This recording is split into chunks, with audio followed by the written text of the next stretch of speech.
కొట్టుమిట్టాడుతున్నారు. ఒక్క క్షణం ఒక్కటంటే ఒక్క క్షణం ఆలస్యమైన ఆ ఇద్దరు చిన్నారులు చనిపోయేవారు. కానీ అక్కడ ఉన్నది ఎవరు? సాధారణ కూలీ కాదు, కన్నబిడ్డ కోసం యముడితోనైనా పోరాడే ఒక తండ్రి, అల్లుడిని కోసం దేనికైనా సిద్ధమై పరితపించే ఒక మేనమామ. తన ప్రాణాన్ని తృణప్రాయంగా భావించాడు వంతాల నాగేశ్వరరావు అలియాస్ నాగేష్. రాకాసి ప్రవాహంలో ఊపిరి ఆగుతున్నా, శ్వాస పోతున్నా వెనుకడుగు వేయలేదు.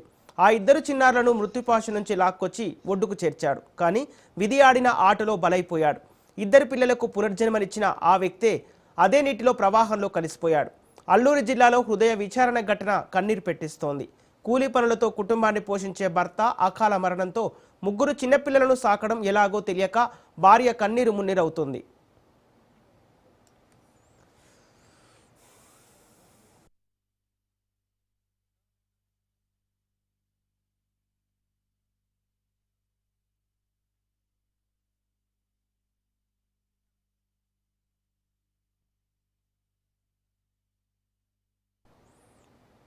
అది అల్లూరి సీతారామరాజు జిల్లా పెదబయలు మండలం. ఇది ఆంధ్ర ఒడిశా సరిహద్దు ప్రాంతం.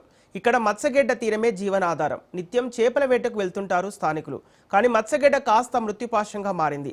చేపల వేట అనేక మంది జీవితాల్లో చేదు జ్ఞాపకాలను మిగిల్చింది. సీతగుంట పంచాయతీ ముసిడిపట్టు గ్రామానికి చెందిన వంతాల నాగేశ్వరరావు రెక్కాడితే గాని డొక్కాడని నిరుపేద కూలి. మే 21న పొట్టకూటి కోసం పొద్దున్నే ఒడిశా సంతకెళ్లి వచ్చాడు. మధ్యాహ్నం సరదాగా కుమారుడు వరుణ్, మేనల్లుడు సాత్వికును వెంటబెట్టుకుని చేపల వేటకు వెళ్ళాడు. అదే తను వేసే ఆఖరి అడుగని కలనైనా ఊహించలేదు.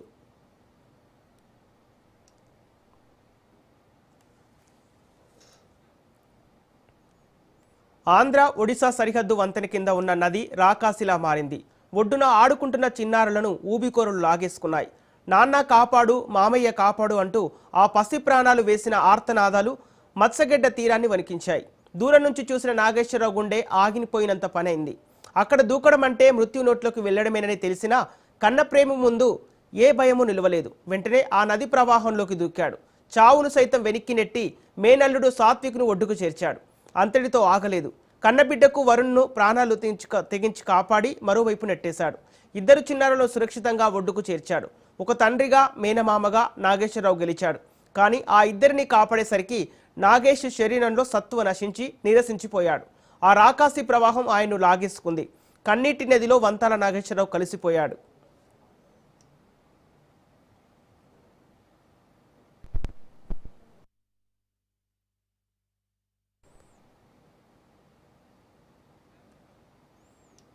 పిల్లలను కాపాడి ఆ నాగేశ్వరరావు దైవమయ్యాడు. కానీ ఆ దేవుడిని నమ్ముకున్న ఆయన భార్య రాజేశ్వరి, పిల్లలు ప్రవళిక, చంద్రికలు ఇప్పుడు అనాథలయ్యారు. నిరుడు ఇదే మత్స్యగడ్డలో ముగ్గురు చిన్నారులు ప్రాణాలు కోల్పోయారు. అయినా అధికారుల్లో చలనం లేదు. కనీసం అక్కడ ప్రమాద హెచ్చరిక బోర్డులు పెట్టలేదు. అందుకే అది మత్స్యగడ్డ కాదు, మృత్యుగడ్డ అంటున్నారు స్థానికులు.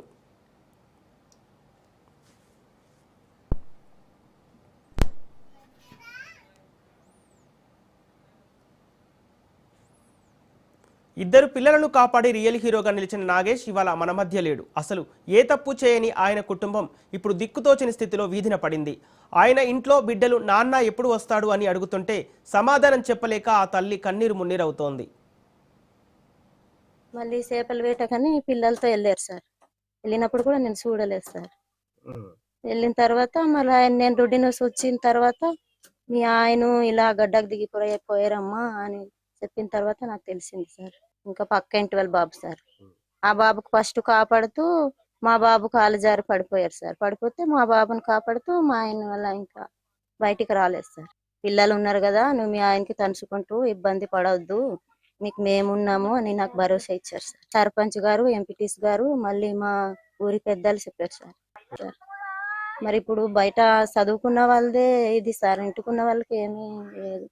చదువుకొని ఉంటే కొంచెం వాళ్ళు పని అయినా వాళ్ళు ఏదో ప్రైవేటు కంప్యూటర్ ఏదో చేసుకొని బ్రతుకుతారు సార్. మా పిల్లలు కొంచెం చదువుకి ఎవరైనా కొంచెం సహకారం ఇస్తే నేను చేసుకుంటాను సార్. మళ్ళీ ప్రమాదం జరిగి 25 రోజులు గడుస్తున్నా రెవెన్యూ, ఐటీడీఏ అధికారులు ఆ గిరిజన గ్రామానికి వెళ్లి కుటుంబానికి కనీస భరోసా ఇవ్వకపోవటం గమనార్హం.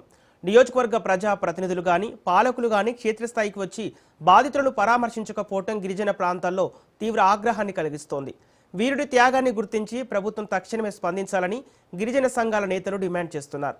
బాధితురాలికి అర్హతను బట్టి ప్రభుత్వ ఉద్యోగం కల్పించాలని, కుటుంబానికి 25 లక్షల ఎక్స్గ్రేషియా ప్రకటించాలని, 3 పిల్లల ఉచిత విద్య బాధ్యతను ప్రభుత్వమే పూర్తిగా స్వీకరించాలని డిమాండ్ చేస్తున్నారు.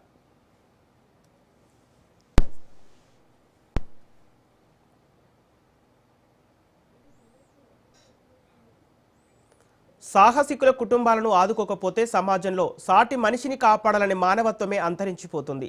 రేపటి తరం సమాజం కోసం తన జీవితాన్ని త్యాగం చేసిన ఆ అమరుడి కుటుంబానికి మనమిచ్చే గౌరవం ఏంటి?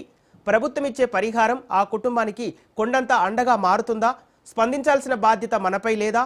రియల్ హీరో నాగేష్ త్యాగానికి రాజ్ న్యూస్ సలాం చేస్తోంది. ఆపదలో ఉన్న ఆ కుటుంబానికి అందరం కలిసి అండగా నిలబడదాం.